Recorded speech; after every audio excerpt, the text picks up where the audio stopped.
I want to thank all of you for coming tonight. This should be very interesting.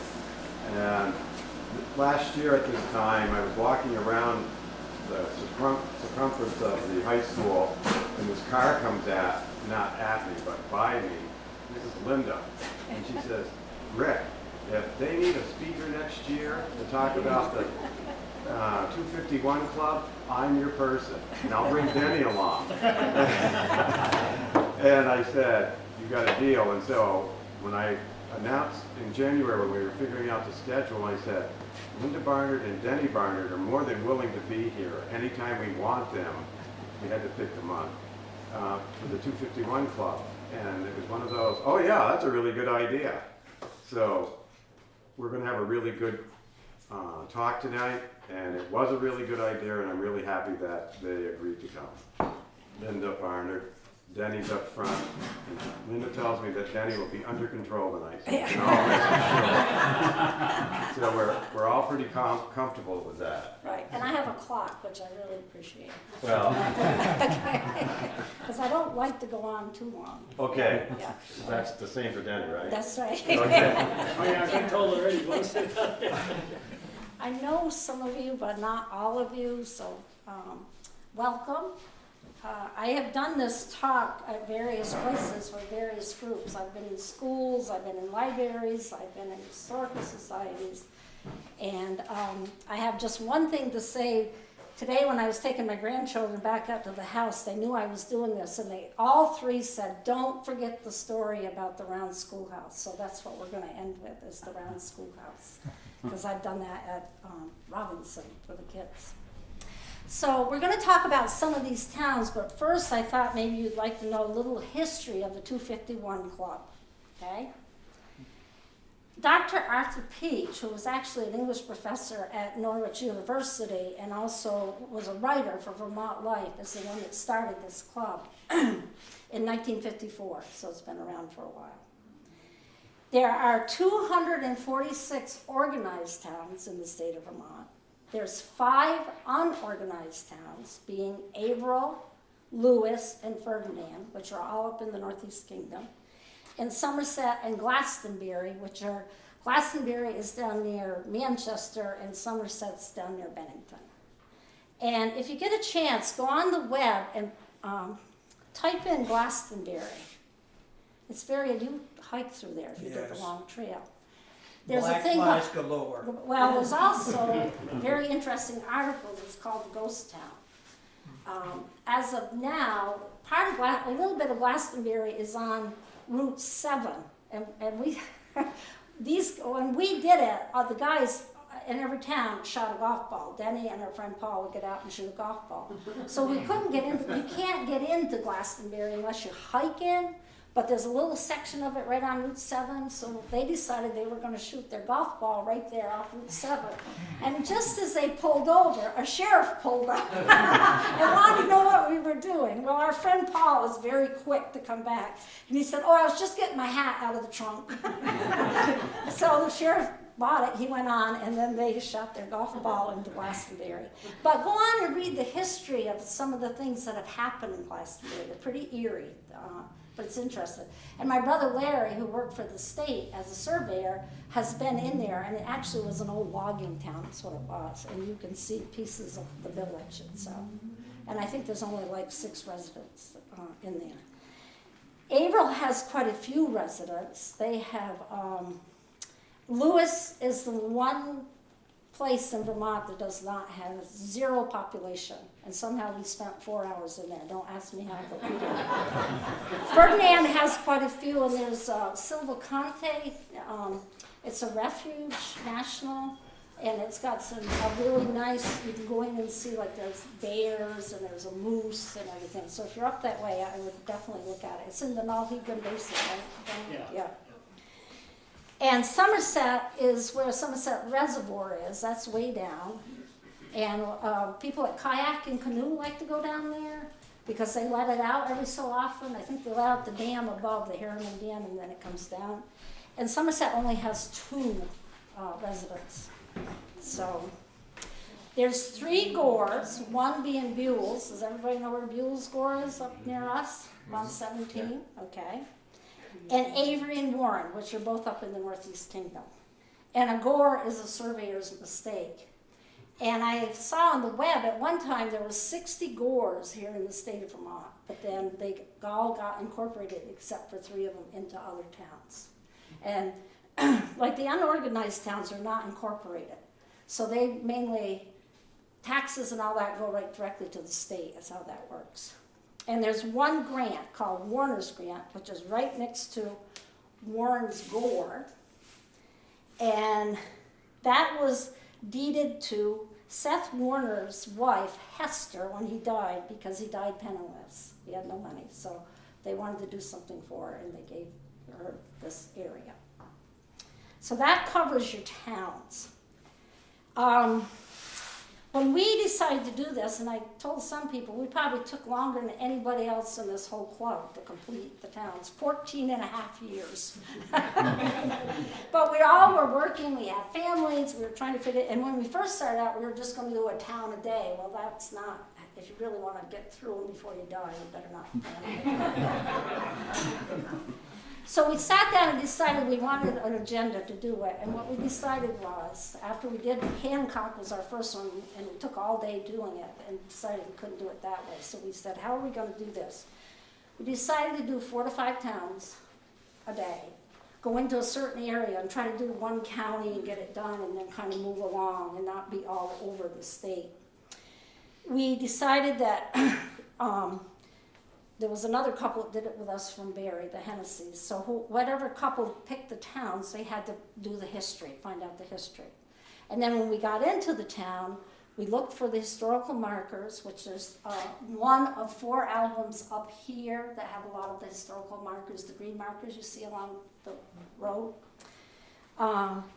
We decided we wanted to talk to the people, because that's really what makes the town, is the people. And what we really tried to do was find either a native or someone that had lived there for a very, very long time. And that usually was pretty easy to do at a general store or the post office. Yes. And we also tried to stop in and see a town clerk. In the old days, in the 251 Club, you had a little thing and you went to all the town clerks and they stamped it. It's like the library passport that we have now, okay? You don't have to do it. You can do it any way you want to do it at any time you want to do it. That's the way to remember it. And the guys shot a golf ball in every single town. So two golf balls in every town, and also in the Gores, and also in the Grant. And we ate in every town, which meant we always had to have food in the car, because some towns don't have any place to buy food. Like Victory. Denny went fishing, and Paul, they only have 2 roads in Victory, north and south and east and west. Denny fished while Paul stood on the bridge and talked to any car that went by, which were not very many. So. Other people have done it other ways. Dr. Edward Kiernan out of Essex, he walked to all the towns in Vermont. Yeah, have you heard that story? And he did it to raise money for charities, and he walked over 25,000 miles. And he tried to stay off all the main highways. He just went to the back roads. And that's where your history is in the back roads, believe it. When was that? That was way back in the early 70s. He's dead now. Another guy, I think he did the shortest, his name was Ron Thompson. He visited 17 towns a day, and he completed it in 15 days on his motorcycle. I can't imagine doing that, can you? You just whizzing through the towns, basically. So. One couple canoed in every town. It even meant they had to put their canoe in somebody's swimming pool in order to see them. Another lady that was fairly old, I think when she first started, she was like in her 50s, took a while to do it. She biked to every town. And she put 4,078 miles on her bike. Another couple drove their 1929 Buick named Silver Annie through every town. One lady decided that she wanted to get pictures of wildflowers in each town, so she tried to find a different wildflower for each town. I don't think she came up with the 251, 210 is what the number was that she came up with. Just recently, a couple of our Miss Vermonts went through every town, and they chose to do that. They didn't have to, but they chose to do that. And one other couple did all the cemeteries in town. Some people have just done churches, some people have just done libraries. So if you decide to do this, think about how you want to do it and just go for it. So what I've done, and Denny will hand them out. It's just a small snapshot of Vermont. I've typed up places of interest in Vermont, just to whet your appetite and hope you'll get in your car and get going, okay? So Denny can hand those out, please, and I hope there's enough there. If questions, We got more on the computer. if anybody has questions, just stop me, okay? Actually, could pass them. Just pass them. I have to keep my notes. Sure. Pass them I around. can. Yeah. No. Pass them back. So we can't cover all 251 tonight, all right? So we're just gonna cover a few of these, and some of them are kind of highlighted. One of the things somebody asked me the other day, I was going over on the ferry in New York with some friends, and they knew I was doing this, and they said, what did you like most about Vermont, and what did you dislike most about Vermont? And I said, well, there wasn't anything I disliked. I think the towns I really liked were the rural towns, and the towns that didn't have a whole lot of money. They had the people, they had the personalities, so that's why I loved them so much. And I don't know if anyone would agree on that or not, but it was. So the first town we're going to visit is Corinth, which is over on the eastern side of the state. Corinth. Corinth, yes. And they have the oldest operating ski tow in the United States. Also, that's where Beetlejuice, some of that was filmed over there. And we just happened upon this farm, went in, and they were cheesemakers, and their cheese has actually been served in the White House. And while we were there, Denny got talking to the woman, and two of his sons had been students of Denny's at Vermont Tech, so we've got all kinds of things. It's coming back to me now. And there's a place called Goose Green in Corinth, and it's called that because way, way back when the farmers had to take their livestock to Boston, they had to walk it to Boston. So they had to mark it to know what was theirs. So when they were taking their geese, they would mark them, paint them green. And so when they got to Boston, they would know the green ones belonged to them, which is kind of interesting, yes. Has anybody been there? John has. Anybody else? It's a great little town. Yes, fun town, yeah. My parents are buried and lived in Corinth. They what? Lived in Corinth. and Oh, they did live in buried Corinth. over Okay, there. yeah, it's a neat town. Yeah, It it is, yeah. Let's hop up to the top part of the state, by Lake Memphremagog, and that's up in Newport. And I love that town, because you can walk over, there's where you can walk along the water. And I can't remember, is it Winston Prouty? Is that the building? Yeah, Winston Prouty. If you go into the Winston Prouty building, the history of Newport is all on the walls for you, so it's fascinating. And I love libraries, actually. I'm in the process now with another friend of doing all the libraries in the state of Vermont. And the library up there, if you get up there, please go in it. It's called the Woodridge Library, and it's beautiful, absolutely gorgeous and old. And this is, I can't remember the name of the church, there was a school there, not St. Paul's. Sacred Heart. Sacred Heart, right, yes. And that church sets up on the hill. Has anybody been to Newport? And it looks right down onto Lake Memphremagog. It's absolutely gorgeous.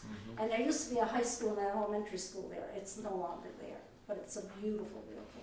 And I enjoyed Newport. I thought it was a great city. I really like it. I know right now it's going through a lot of problems, but I think it will come back. And then if you go on Lake Memphremagog and you want to go into Canada, anybody done it by boat? We have. Yeah, Peter, you know. Yeah, out halfway, and there's a little sign pointing, you gotta go over and check into customs before you can go any further. Memphremagog is where we go. So. And Coventry is just below Newport. Does anybody know what's in Coventry that's really big? Landfill. Yes, Casella is up there, they're big. And when we play golf at Newport, we look right down on it, actually, on one of the holes, we can look down and we can see it. But that is Denny and Paul. And they're on what was built, it was the stage, and it was built for the site of the last Fish concert And you can see how big it is. They climbed up in there. And it was right, there's an airport there, so it was on the runway is where it was, okay? So that was kind of interesting. And there's, if you want a place to eat, there's a neat little diner just as you're coming into Coventry. That was my job, to find all the places to eat. Okay? So, Danby, that's down near Manchester. It's the home of well, she wasn't born there, but she had a home there, Pearl Esbuck. And you don't have to go very far off, you just kind of start up and her house is right there on the left. It's also the place, and Denny, you might have to help me on this. He was a log baron, he was the first millionaire in the Silas something in the state of Vermont. And he wasn't a very nice man, it's an inn now, but he left a legacy for the people up in Mount Tabor, for the children of the school to always have Christmas gifts. So, and he was and I can't think of his last name, but he was the first millionaire in the state. His first name is Silas something? Silas something, I can't remember his last name, Sounds like a bad Santa. Yeah, he was he was not a nice man, we found out, not nice at all. So, let's hop down to Barton, where the fair is going on right now, by the way. And that's also where the guy that does the news at 6 o'clock, there it is from Barton, by the way. That's a neat little town. That's actually, now get me on this, Denny. It's a town in New Orleans, or is it Orleans and Barton? It's a town in Orleans. It's yeah, I A know. village. Yeah, it's A village. Barton is the town, Yeah. and Orleans This is is the the village village, within yes, the yeah. town. Yes. And we never realized this when we got up there, but there's this guy named Henry M. Leland. He was the designer of the Cadillac and the Lincoln automobile. So who would think in Vermont that you'd have somebody like that, right? Yeah, and we happened just to see the marker. It's right there in town. We said, back up, we want to see what it said, and that's what it said. And you can, I'll leave it up here so you can read it afterwards, okay? This is Denny and our friend Paula, who, by the way, if you get a chance, look at the photo albums she did of the scrapbooks, and they're very in-depth, and she has 3 more of them at her house, and they're so heavy I can only get one at a time. So. They are at Haskell Library in Derby Line, which is way up. It's up near Newport. Anybody been there? Yeah. Yeah. Pretty neat library, right? And what happened when you went in? You crossed the line into Canada, right? That's right. And Denny is either, we don't know, I think he might be standing in Canada and Paula's standing in the United States. Okay? Now, if you go upstairs, there's an opera house. Did you do that?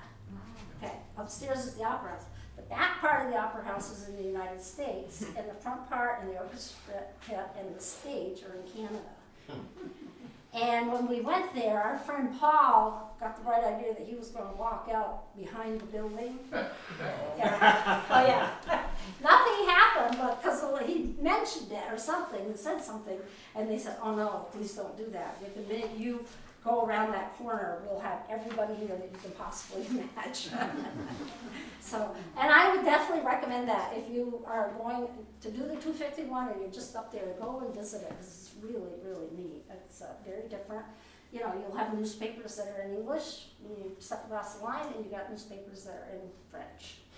And it's really neat. It's not a big library, it's a small library, and it's easy to find. Very, very easy to find. Johnson, Vermont. Does anybody know what that's famous for besides Woolen Mill. the woolen mill? Yeah, what else? Very famous artist. Where did you If you go to the State House, Johnson. Oh, Johnson. There was an artist named Julian Scott, and he is Vermont's most renowned Civil War artist, and he was born in Johnson. And the painting he did hangs in the State House in Montpelier. The Battle of Cedar Creek. The Battle of Cedar Creek, yes. Yeah. So there's all these little unknown facts that you don't realize that are out there. This is probably one of my favorite towns. I love the Northeast Kingdom. I would move up there, but Denny won't go with me. He thinks it's too cold. I love Lake Willoughby, that's in Westmore, it's just absolutely, it's just like you're being in Europe, I think. I've never been to Europe, but that's what people say. But Brownington, it's a little tiny town, the whole town is on the historic register. And there is a schoolhouse there, a schoolhouse museum it's called. And the first Black or African American graduate of Middlebury College, Alexander Twilight, was a headmaster there. And it started out as a boys' school, but it ended up being for girls also. One floor was for boys and one was for girls. And it's very interesting to go in and go through it. Plus, in there, there's way up top on the third floor, there's rooms for different towns in the Northeast Kingdom with the history. Their historical society has things there. So that might be something you might want to think about doing at some point. And there's also a lookout that you can go up to. It's beautiful. You go up there and you can just see for miles and miles. It's gorgeous. And Alexander Twilight and his wife are buried in the cemetery there, right? The church is here and they're right over here. Took us a while to find them, but we found them. So, any questions? Going too fast? They had a school in Middlebury, the Twilight. The Twilight Theater is named after Alexander Twilight. That's correct. Yes, yes, yeah. He built that building, didn't he? He had, yeah, somewhat, but we found out there were other people involved in it also, yeah. And he wasn't there that long, and so I don't know what happened, but things, then he came back, and there was different things. My friend Lucinda and I were up there last summer, and we were the only people, so we had a 2.5-hour tour of the building. I discovered it one time when we were up in the Northeast Kingdom, and Denny and our friend were playing golf, and I wasn't playing golf back then, so I hopped on my bike. And I saw this sign that said Schoolhouse Museum, 3 miles. Well, I hopped on and went over. I happened to be the only person, and I spent the whole afternoon with the tour guide. So, yeah. But it's so beautiful. Any time of year you go, it's absolutely gorgeous up there. Cavendish. That's down by Ludlow. Okay. I'm going to read you a little story about Cavendish. I gotta look him up and see where he is. So.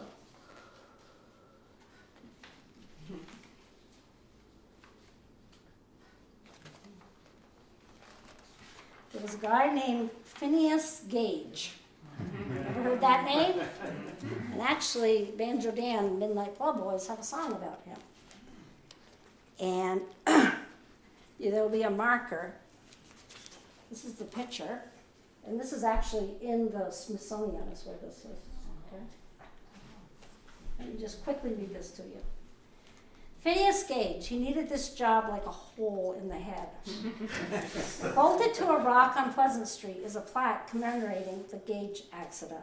It was placed there in 1998, 150 years after it happened. On September 13th, 1848, Phineas P. Gage, 25 years old, a Rutland Burlington Railroad construction foreman, was setting dynamite charges to remove rock ledges impeding the railroad's expansion across Vermont. He first drilled a narrow hole in the rock and filled it halfway with blasting powder. Next came a fuse, and finally the powder was covered with protective sand and tamped down.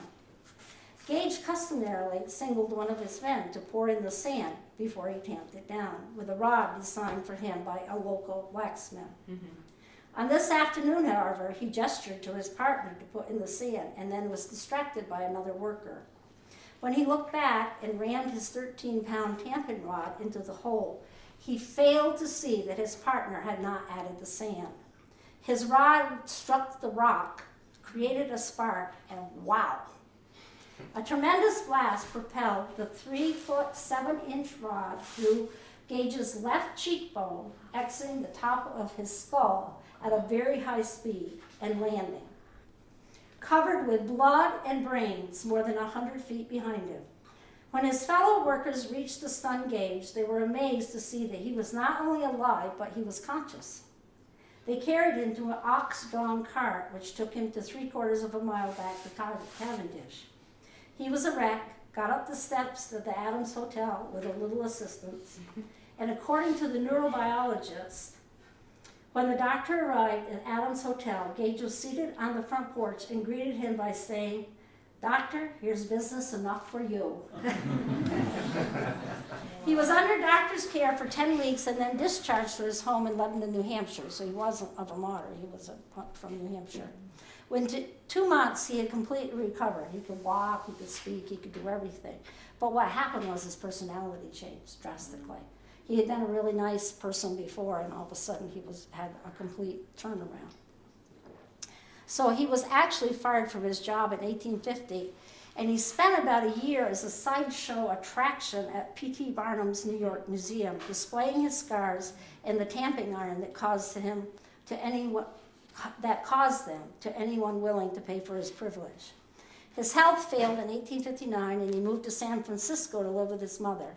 In 1860, he began to have seizures and died a few months later at the age of 42, buried with the rod that damaged him.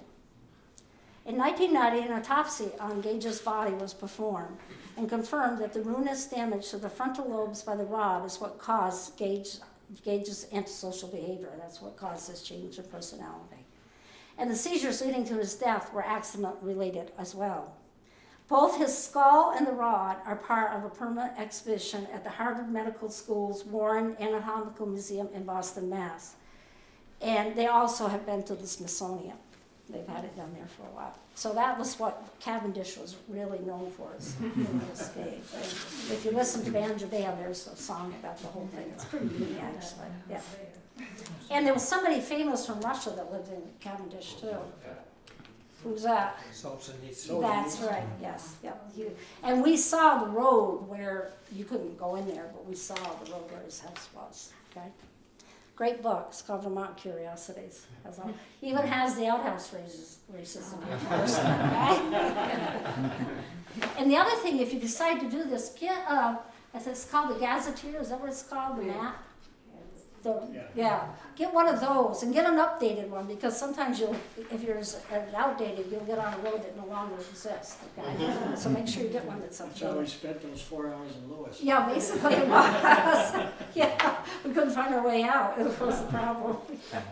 How did you decide to do this? Did somebody give you papers to say you were in this club or not? Well, anybody can join. Okay, and we just decided, ever since I've been in 8th grade, and when I went to that little Jerusalem schoolhouse up there, where is he? He's right there. I had Lucy Wyman for my teacher for 8 years.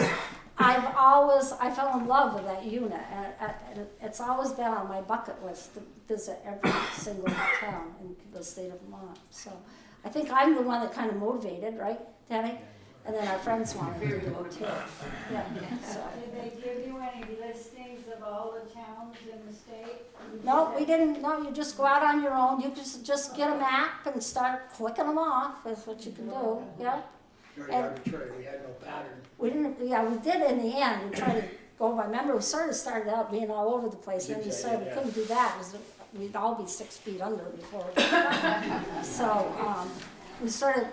Said we'll do the northwest corner, we'll do this, the northeast kingdom, and we kind of ticked them off that way and did 4 or 5 a day. Now I gave this talk recently at another historical society, and a woman came up to me a few weeks ago and said, you really inspired me. I went out and did all the towns, but I did them in 4 months.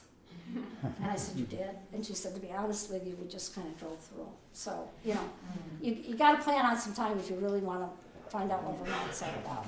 So, and that list I gave you is just a list of very few, but some things you can see or do there. Orwell. I'm sure everybody's been to Orwell. Okay. How many of you have been to the bank? Oh, okay. And what, Amy, of course. Well, yeah. Yes. And what's so special about that bank, Amy?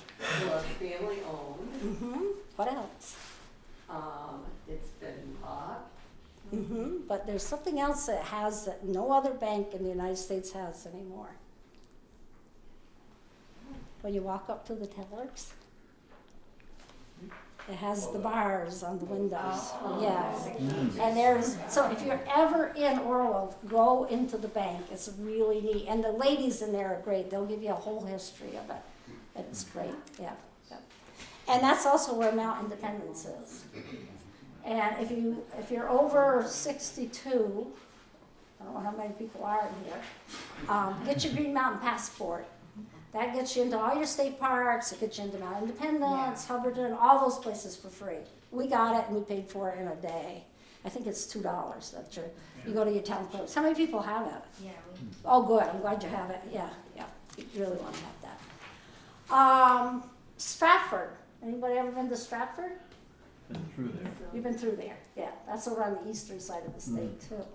And we went there because we wanted to see the birthplace of Justin Smith Morrill, who he was a legislator for 43 years, and he's the one that got through Congress the Morrill Act. So that was for education and agriculture at universities.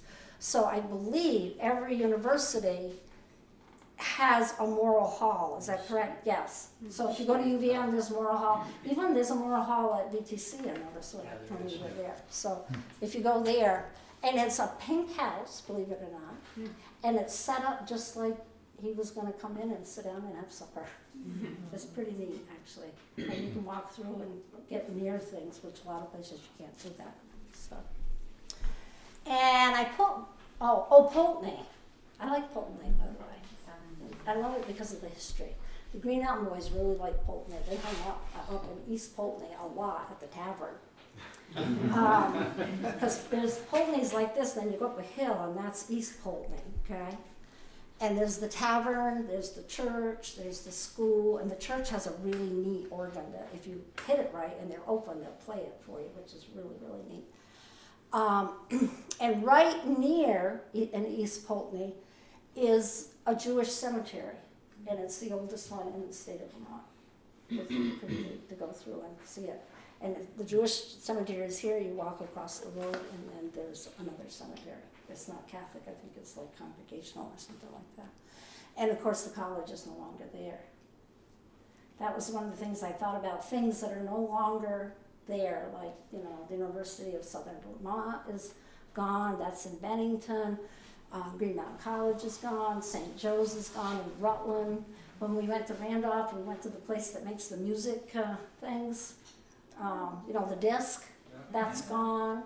So it's kind of interesting. I'd love to talk to somebody that does the towns now and see what you see that might have been there possibly when we went through. Because a lot of things don't last forever. Yeah, so it's interesting. And Wells, that's down near Ira and Tinmouth in that area. And Oliver Crowley, I think that's how you say name. He was a teacher, a lawyer, and a scribe for the Book of Mormon, and that's where he was born. And as you drive around Vermont, you'll be shocked at famous people that were born or had some connection to Vermont. It's interesting. Questions? Comments? Too much? Too fast? Sure? Okay. We had 2 presidents from Vermont. Who were they? Yeah, and who was the other one? And I must say, if I have a favorite place that I would keep going back to, it'd be the Calvin Coolidge State Park, because it's, how many people have actually been there? It's great, isn't it? Yeah. It's the village, you know, you can see where he was sworn in. And then we also went to the cemetery and saw where he was buried. It's very much like a Scottish cemetery. If you get over on the eastern side of the state, in Reigate, in that area, it's very much Scottish and Welsh. And all their cemeteries are set up in layers, tiered. They're all tiered, every single one of them. And apparently that's what they do in Scotland, is what we were told. So, yeah, which is interesting. Yeah, the things you find out are pretty amazing. Okay, so we sort of have covered this, all right? Just a couple fun facts. So Hildean's another one. How many people have been to Hildean? Great place, yeah. And if you love peonies, go the 3rd week in June, because it's just absolutely amazing. Yeah, really, really great place. How many people been up to Isle of Mont? That's the way out, isn't it? And what's up there that's really old? It's one of the oldest in the country, probably in the world. St. Anne's Shrine. But St. Anne's Shrine is there. And the Yeah. Coral. Reef. The coral reef is there, yes, yeah, and that's one of the oldest ones. It actually starts way down in Mexico, and goes all the way up. Yeah. And Yep.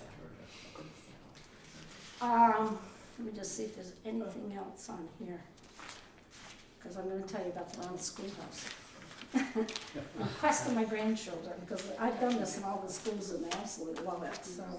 Did you do this just as a day trip every time, or did you? Yeah, we did a couple overnighters when we went to Arlington, okay? Norman Rockwell, Dorothy Canfield Fisher, right, Peter?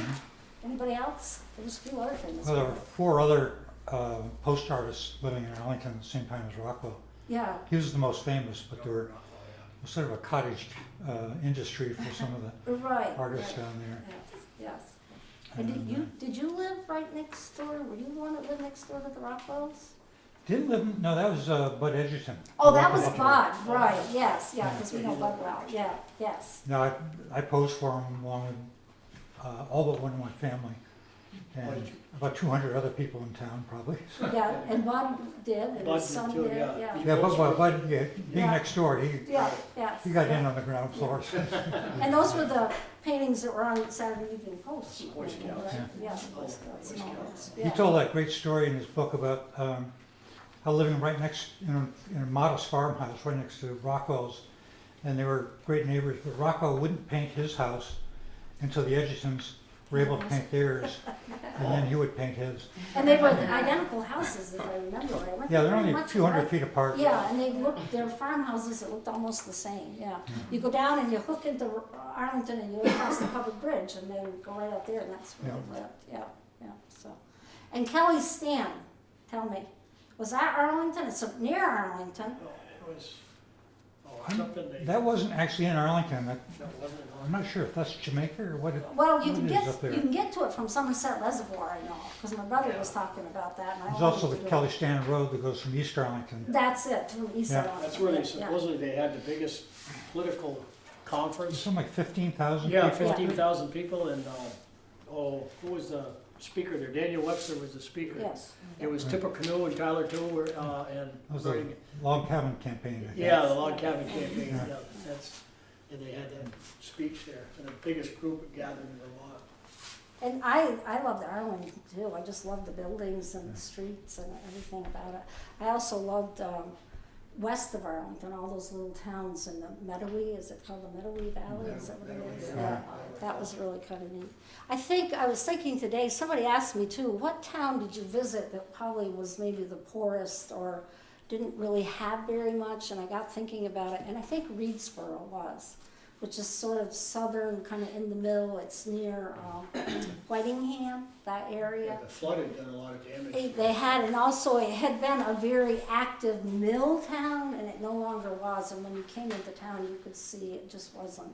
A lot of people think the Northeast Kingdom is pretty desolate, and there's not a lot up there. Well, there's a lot up there, and you don't see towns looking like what Reedsboro did. So I think that's the one town that, looked like it needed some sprucing up. Although I saw it on TV the other night and it looked great, so I don't know what they've done. Maybe something. So now I just want to ask quickly before I tell the story of the round schoolhouse, where people are. I know you're all living in Bristol, basically. I know Amy's in Shoreham and Peter's in Starksboro, but where were you all born here, or what towns were other towns in Vermont, or did you live in other towns besides Bristol? No? Yes. Yeah, John did. Chelsea, Mountain, Brandon, and Starksboro. Okay, there you go. And Chelsea has a beautiful courthouse, by the way. That's, yeah. I was born in Brandon, You were born in and Brandon. I moved to Shoreham. And Brandon has a lot of history. Stephen Douglas and all that. That's a lot of history down there. Read your markers. I was born in Saxton's River. Oh, yeah, Vermont Academy. Yeah. Yes, yeah. And Saxon's River, is that actually a town, or is that part of, like Rockingham is part of Bellows Falls? It's, No, Bellows Falls, part of Rockingham. or part of Rockingham, Yeah, right, Bells yeah. Falls is yeah, a village in yeah. Yeah. And what is Saxon's River? Is that, It's part of Rockingham. oh, it is part of It's Rockingham. in Rockingham. Okay, yeah, yeah. And when I say I was born there, I mean I was born there. Okay. Not in Bellows Falls. You were born right in Right at Saxon home, River? yes. At home? Yes. Okay, yeah. yes. And we went by there and went to the Vermont Academy, and then we couldn't get into the meeting house. It's beautiful. You can see it off 91 in Rockingham, the big white meeting house. It's gorgeous. Has anybody ever been able to get inside? Yeah, it never seems to be open. I don't know. Did you get into the one in Stratford? No, we did not. We just got into Justin Laurel's home. And that took us, we were in there 3-4 hours. Yeah. We're not fast. Especially Denny and I, we're pretty slow. Because we get reading things and we want to absorb them. Anybody else? Underhill Center. Underhill Center, okay. There was a ski hill there at one time, correct? Yeah, my dad and his cousin ran it. Is that right? Oh, that's really neat, okay.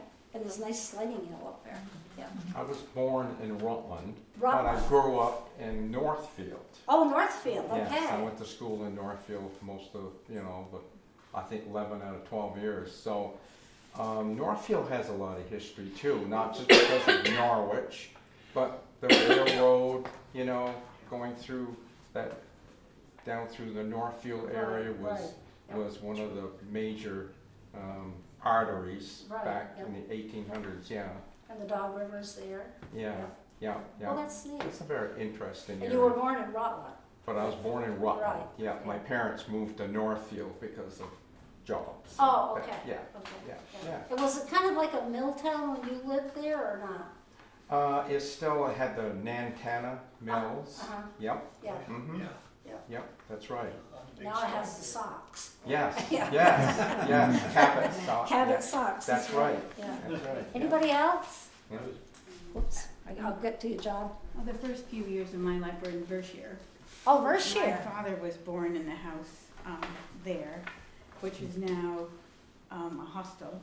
Oh, okay. Berkshire has a library in it and a cute little store that sells local wonderful things. And you can stay there for, I forget, it's like $25, and if you have a friend, that's another 10, and you have privileges in the kitchen, but you can't touch the stove. Oh, okay. And, so I get to sleep in my father's bedroom, which is awesome. Oh, you did? Oh, how neat. Oh, wow. So my first school was in West Fairleigh, and then we moved to Orwell in '71. Okay. And I don't know how to move out of it. Tried to get out of it a couple of times. And I think there's a school in Berkshire too. The mountain school is in Berkshire. Yes. Yes. Yes, yeah. that's It's a private on the school. top of the knoll. You can see from Daddy's cabin. Oh, you can. Okay, because we went to the school. Yeah. Oh, Yeah, neat. Oh, but- thank you. yeah. Yeah. John, I know where you were born, or where you lived anyway. Barry. Oh, Barry. I thought it was Tunbridge. My parents moved to the city. Oh, okay. Did you ever live in Tunbridge? No. Who was in Tunbridge? All my relatives. That's what I thought. Besides, And weren't you right up from the fair? You told me one time you Yeah. could look down on the fair? yeah, that's where my father grew up, Yeah, yeah. But you grew up in Barry then. Where in Barry?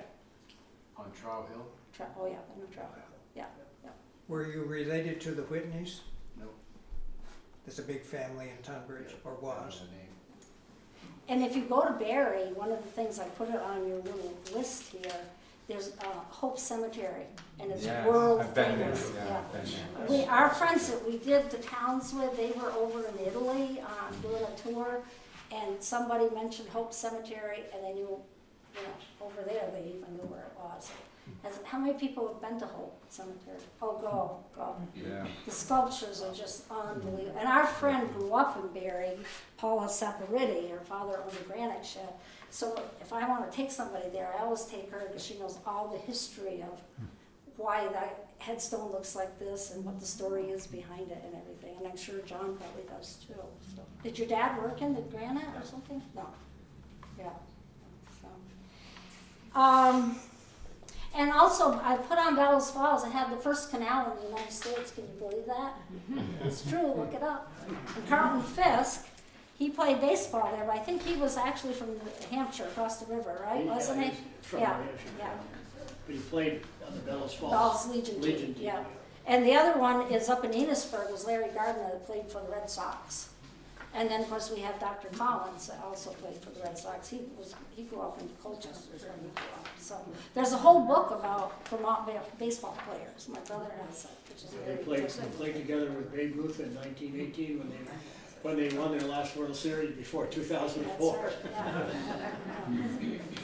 All right, I don't want to bore you too long, but do you want to hear the story of the round schoolhouse? Maybe you'll go try to find it. Oh, the other one is Dummerston. How many people have been to Dummerston? There's somebody very famous down there. Who's that? He wrote children's books. He wrote his most famous Kipling, Rudyard Kipling, and he actually wrote most of the Jungle Book when he was out. And he has a home down there. I put it on your thing. Nalakala or something like that. It means precious jewel. He was an Englishman born in India, okay? And he actually, we found out when we were there, he had his own post office because he had so much mail. Yeah. And it's on a back road, and you can actually go and stay in that house now. So that would be kind of fun to do. Yeah. Okay. So we're going to hop down to around Brattleboro in a little town called Brookline. I mean, it's really little. I think the population, I can't remember what the population is. Maybe I have it on here. Let me see what we got here. Looks like 530. It was ranked 215. That was back in 2010. And we got into that town and we couldn't find anybody to talk to. There's no stores. It's kind of a narrow town. It didn't look like it was very prosperous or anything. Well, we happened to just drive by the town clerk's office and she was out painting the building. She literally was. She literally was out, and the round schoolhouse, which I have a picture of, I'll put it out so you can see it, was just right across from the town clerk's office. And she said there's a story about the schoolhouse, and the kids absolutely love it. And when I do senior groups, I love this story. This man named Dr. John Wilson, and we don't even know if he was really a doctor or not. And how much of this is true, we're really not quite sure. Okay? But this is the story. They needed a schoolhouse, and this round schoolhouse is the only one in our country, by the way, and it has been featured on the Travel Channel.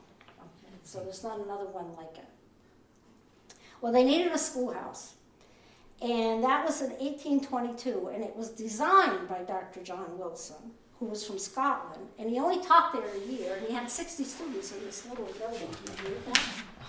It's not big, it's pretty small. It'd be like having 60 kids in here, basically. The story has it that Dr. Wilson came over from Scotland to escape the police. So he wasn't a very nice guy. As he was a highwayman, that's what they call him in Scotland. He was a robber.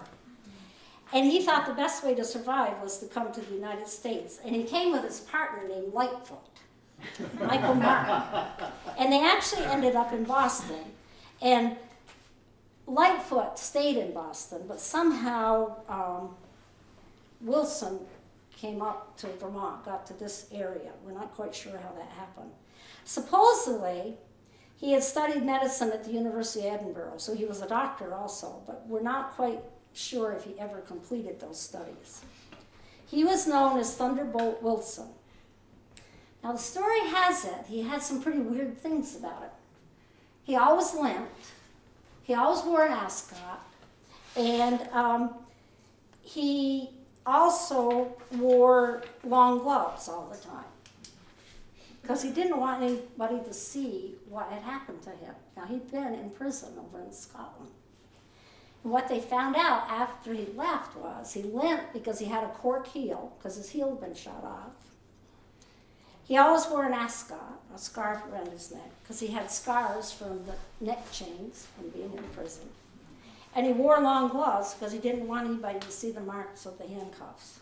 So that's how he taught. And he wanted, why do you think he wandered around the schoolhouse? So you can see in all directions. So he could see in all directions. And the story has it, now I don't know how true this is, that under the wood stove he designed an escape door. So if they came after him, he could go under the wood stove and go out the back. And I don't know exactly how true that is or not, but kids love it. They think it's a great story. And he also used the cane when he walked, and come find out the cane was really a sword. So that, it was very As a long interesting. sword. Yes, yes. And he didn't want the light, he didn't want any lights per se, he just wanted candles lighting so they would, he could see in the windows who was coming in, was why he did that, which was interesting.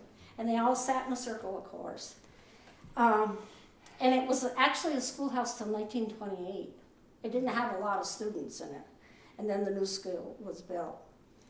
And it also was a town hall for a while, and now it's part of their historical society down there. So Brookline is down near Dummerston and Brattleboro, and it's kind of a long, narrow town. And the story is that Lightfoot and Thunderbolt were, when they were in Scotland, they were kind of like Robin Hood, that they would, steal from the rich to give to the poor, but nobody ever really knew that. But he definitely had been in prison at some point in time, and he had to escape, so they came over here to the United States. And he was only there a year, and then he actually practiced medicine in Brattleboro. And he was divorced. I think his wife left him, and he had a son. And he died at the age of 59, and he's actually buried in Prospect Cemetery in Brattleboro.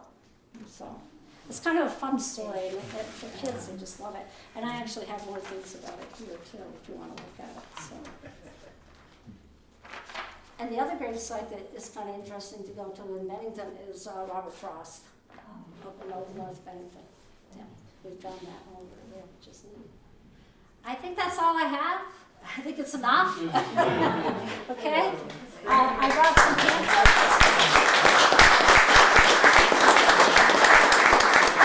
Take a few minutes and look at, as I said, this is one of 4 scrapbooks that Paula, she was our secretary, she did a great job. She was writing and taking pictures all the time we were out there. So take a minute. This one I think starts from T down. Okay. Did you happen to get a photo of all 105 covered bridges? No, we did not. We got a lot of them, but we didn't. Yeah. I always thought that could be a theme for somebody. That has been a theme for somebody. Yeah. What was the town that we saw that had 5 in it or something? Actually, Pittsford has it. Northfield has a lot. Northfield has it, and Pittsford has 5 too. Lindenville has several. Lindenville does, and the longest one I just saw that is maybe it's in Woodsboro. Wasn't that the one that goes across by Charlestown? No, that's in Windsor. Oh. Yeah. I'm trying to find where it would be. And one of the longest ones, it starts with a W, but I can't find it right now. Also, if you go to Windsor, go to the American Precision Museum. Because, Conan Blanchard was there. It's very interesting, wasn't it, Diane? We really enjoyed that. They made all the rifles that they made. Yeah. Rifles down there. They were actually sending rifles over to England at that point. Yeah. Which is interesting. For the Civil War. Yeah. Very interesting. And my uncle actually worked at Conan Blanchard. Springfield has the oldest one-room schoolhouse in the state of Vermont. And that's a pretty sad town now, because that was where, Jones and Lansman and all those tools were there on the pond. Any questions? Count the number of golf courses were in Vermont. No, we didn't count. We just did the golf balls.